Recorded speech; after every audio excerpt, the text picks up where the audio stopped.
మంత్రి తలసాని కుటుంబ సభ్యుల దౌర్జన్యాలు రోజురోజుకు పెరిగిపోతున్నాయని కాంగ్రెస్ సీనియర్ నేత మర్రి శశిధర్ రెడ్డి ఆరోపించారు. సికింద్రాబాద్ నుంచి పోటీ చేస్తున్న మంత్రి తనయుడు సాయి కిరణ్ సోదరుడు శ్రీనివాస్ అనేక మందిని బెదిరించారని చెప్పారు. ఎన్నికల్లో ప్రజలు స్వేచ్ఛగా ఓటు హక్కు వినియోగించుకోవాలంటే తలసాని కుటుంబ సభ్యుల ఆగడాలకు అరికట్ట వేయాలని ఆయన కోరారు.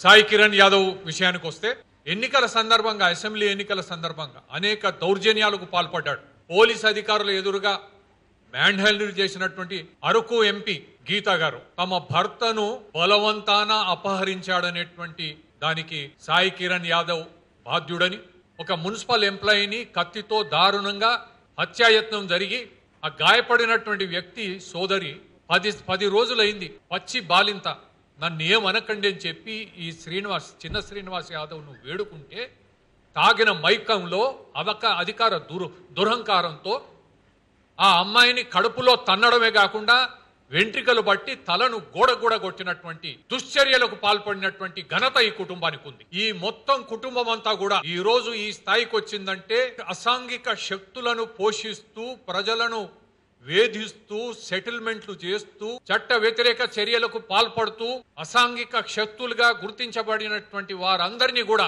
రౌండ్ ఆఫ్ చేసి ఈ ఎన్నికల్లో ప్రజలు ఎలాంటి భయానికి గురి కాకుండా ప్రశాంతంగా ఓటింగ్ చేసుకునేటువంటి విధంగా అన్ని ఏర్పాట్లు చేయాలని చెప్పి ఎన్నికల సంఘాన్ని మేము డిమాండ్ చేయడం జరిగింది.